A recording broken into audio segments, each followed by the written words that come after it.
बच्चों, आज हम पढ़ेंगे पर्वत प्रदेश में पावस, जो कि कवि सुमित्रा नंदन पंत जी के द्वारा रची गई कविता है।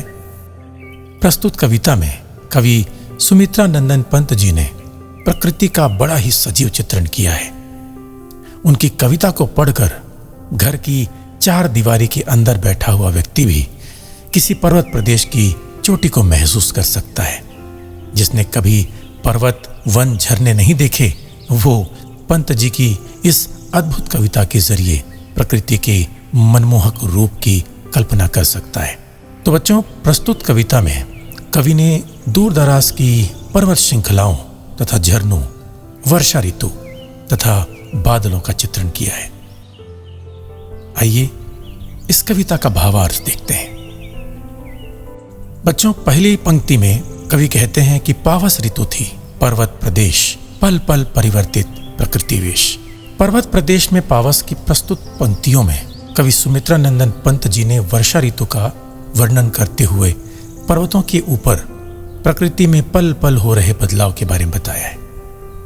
उनके अनुसार वर्षा ऋतु में पहाड़ों के ऊपर कभी धूप खिल जाती है तो कभी उन्हीं पहाड़ों को काले बादल घेर लेते हैं, अर्थात उन्हें छुपा लेते हैं। आश्चर्य की बात तो यह है, ये सब होने में क्षण भर का भी समय नहीं लगता है। अगली पंक्ति, मेखलाकार पर्वत अपार, अपने सहस्त्र त्रिग सुमन फाड़, अवलोक रहा है बार बार, नीचे जल में निज महाकार, जिसके चरणों में पला ताल, दर्पण सा फैला है विशाल। प्रस्तुत पंक्ति में कवि ने पर्वत को एक करधनी के रूप में बताया है।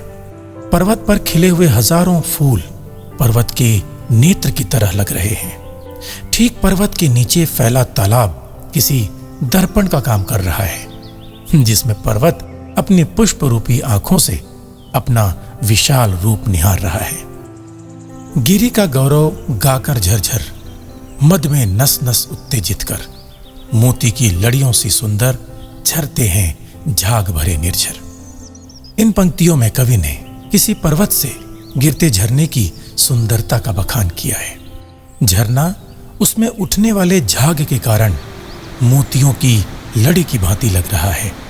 उसके गिरने से पैदा होती कल कल की गूंज मानो ऐसी है जैसे झरना पर्वत का गुणगान कर रहा हो। गिरते हुए झरने की ध्वनि को सुनकर लेखक की नस नस में मानो ऊर्जा का संचार होने लगता है। फिर कवि आगे कहते हैं, गिरिवर के उर से उठ उठकर उच्च आकांक्षाओं से तरवर, है झांक रहे नीरव नभ पर, अनिमेष अटल कुछ चिंता पर।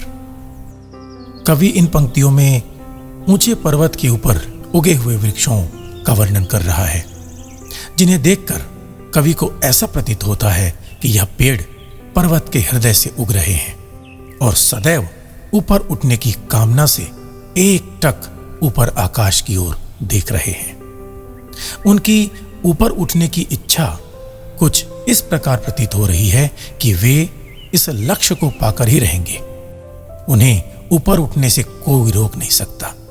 साथ ही कवि को ऐसा भी प्रतीत हो रहा है मानो ये पेड़ किसी गहरी चिंता में डूबे हों। फिर आगे कवि कहते हैं, उड़ गया अचानक लोभूधर, फड़का अपार पारद के पर, रवशेष रह गए हैं निर्झर, है टूट पड़ा भूपर अंबर।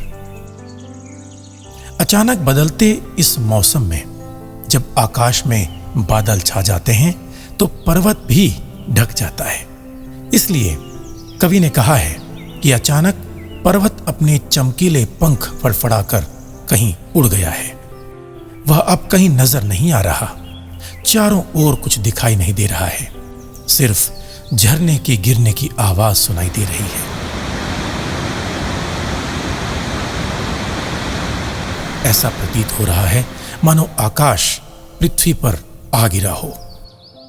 इसके बाद कवि कहते हैं कि धस गए धरा में सभय शाल, उठ रहा धुआं जल गया ताल, यूं जलद यान में विचर विचर, था इंद्र खेलता इंद्रजाल।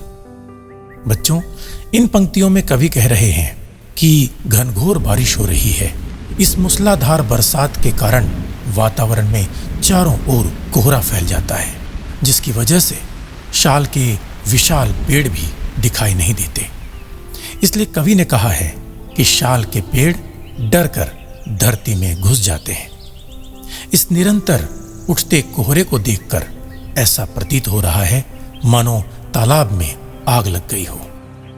प्रकृति के विभिन्न रूपों को देखकर कवि को ऐसा लग रहा है जैसे इंद्र बादलों में घूम घूम कर अपना खेल खेल रहे हों। तो मित्रों, ऐसे ही और वीडियोस के लिए हमारे चैनल शिक्षा और साहित्य को सब्सक्राइब जरूर करें।